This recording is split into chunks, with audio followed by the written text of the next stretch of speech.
Mateo, 5 kabanata. Nang makita ni Jesus ang napakaraming tao, umakyat siya sa bundok. Pagkaupo niya, lumapit ang kanyang mga alagad, at siya'y nagsimulang magturo sa kanila. Pinagpala ang mga taong walang inaasahan kundi ang Diyos, sapagkat kabilang sila sa kaharian ng langit. Pinagpala ang mga nagdadalamhati, sapagkat aaliwin sila ng Diyos. Pinagpala ang mga mapagpakumbaba, sapagkat mamanahin nila ang daigdig. Pinagpala ang mga may matinding hangarin na sumunod sa kalooban ng Diyos, sapagkat sila'y bibigyang kasiyahan ng Diyos. Pinagpala ang mga mahabagin, sapagkat kahahabagan sila ng Diyos. Pinagpala ang mga may malinis na puso, sapagkat makikita nila ang Diyos. Pinagpala ang mga gumagawa ng paraan para sa kapayapaan, sapagkat sila'y ituturing na mga anak ng Diyos. Pinagpala ang mga inuusig ng dahil sa kanilang pagsunod sa kalooban ng Diyos, sapagkat kabilang sila sa kaharian ng langit. Pinagpala ang mga nilalait at inuusig ng mga tao, at pinaparatangan ng lahat ng uri ng kasamaan na pawang kasinungalingan ng dahil sa akin. Magsaya kayo at magalak sapagkat malaki ang inyong gantimpala sa langit. Alalahanin ninyong inusig din ang mga propetang nauna sa inyo. Kayo ang asin ng sangkatauhan. Ngunit kung ang asin ay mawalan na ng alat, paano pa ito mapapaalat muli? Hindi ba wala na itong kabuluhan, kundi ang itapon at tapakan ng mga tao? Kayo ang ilaw ng sanlibutan. Ang isang lungsod na nakatayo sa ibabaw ng burol ay hindi maitatago. Walang taong nagsisindi ng ilaw at pagkatapos ay inilalagay iyon sa ilalim ng banga. Sa halip, inilalagay iyon sa talagang patungan upang matanglawan ang lahat ng nasa bahay. Gayon din naman, dapat ninyong paliwanagin ang inyong ilaw sa harap ng mga tao upang makita nila ang inyong mabubuting gawa at papurihan ang inyong Ama na nasa langit. Huwag ninyong akalaing naparito ako upang ipawalang bisa ang kautusan at ang mga propeta. Naparito ako hindi upang ipawalang bisa ang mga iyon, kundi upang tuparin. Tandaan ninyo, maglalaho ang langit at ang lupa, ngunit ni isang tuldok o kudlit man ng kautusan ay di mawawala ng bisa hanggat hindi natutupad ang lahat. Kaya't sino mang magpawalang bisa sa kaliit-liitang bahagi nito at magturo ng gayon sa mga tao, ay magiging pinakamababa sa kaharian ng langit.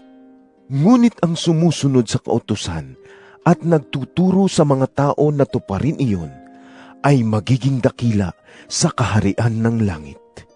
Sinasabi ko sa inyo, kung ang pagsunod ninyo sa kalooban ng Diyos ay tulad lamang ng pagsunod ng mga tagapagturo ng kautusan at mga Pariseo, hinding-hindi kayo makakapasok sa kaharian ng langit.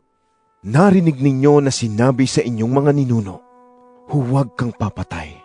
Ang sino mang pumatay ay mananagot sa hukuman.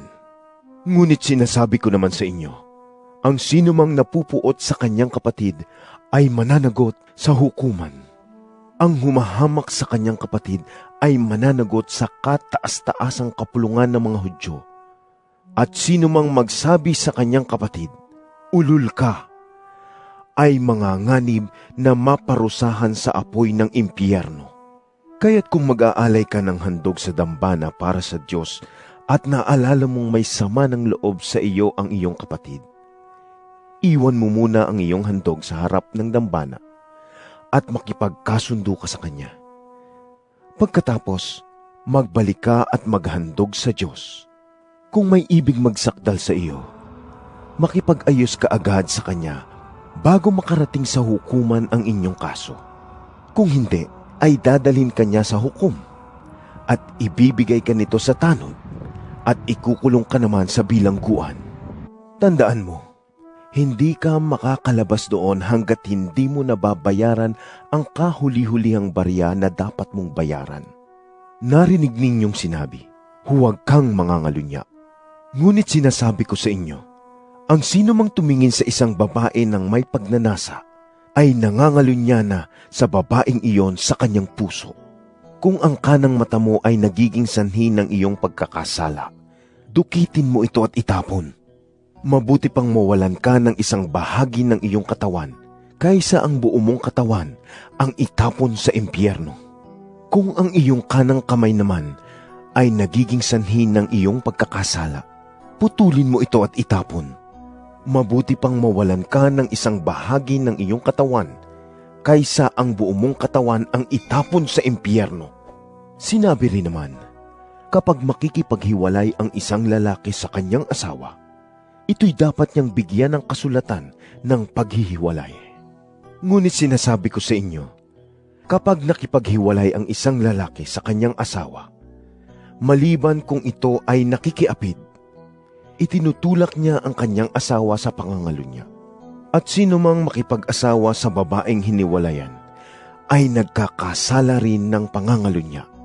Narinig din ninyong sinabi sa inyong mga ninuno, huwag kang susumpa ng walang katotohanan.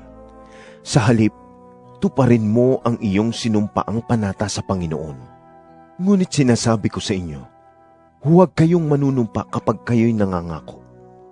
Huwag ninyong sasabihing, saksi ko ang langit, sapagkat ito'y trono ng Diyos. O kaya'y, saksi ko ang lupa, sapagkat ito'y kanyang tuntungan. Huwag din ninyong sasabihing, saksi ko ang Jerusalem, sapagkat ito'y lungsod ng dakilang hari. Huwag mo ring ipanumpa ang iyong ulo, sapagkat ni isang buhok sa iyong ulo ay hindi mo kayang paputiin o paitimin. Sabihin mo na lang na, oo kung oo, at hindi kung hindi, sapagkat ang anumang sumpang idaragdag dito ay buhat na sa masama. Narinig ninyong sinabi, mata sa mata at ngipin sa ngipin. Ngunit sinasabi ko sa inyo, huwag kayong gumanti sa masamang tao. Kung sinampal ka sa kanang pisngi, iharap mo rin sa kanya ang kaliwa. Kung isakdal ka ninuman upang makuha ang iyong damit, ibigay mo ito sa kanya pati ang iyong balabal. Kung pilitin ka ng isang kawal na pasanin ang kanyang dala ng 1 milya, pasanin mo iyon ng 2 milya. Bigyan mo ang nanghihingi sa iyo, at huwag mong tanggihan ang nanghihiram sa iyo. Narinig ninyong sinabi, ibigin mo ang iyong kapwa at kamuhian mo ang iyong kaaway. Ngunit ito naman ang sinasabi ko, ibigin ninyo ang inyong mga kaaway, at ipanalangin ninyo ang mga umuusig sa inyo, upang kayo'y maging tunay na mga anak ng inyong Ama na nasa langit. Sapagkat pinasisikat niya ang araw sa mabubuti, gayon din sa masasama, at nagpapaulan siya sa mga matuwid at sa mga di matuwid. Kung ang mga nagmamahal sa inyo ang siya lamang ninyong mamahalin, anong gantimpala ang inyong maaasahan?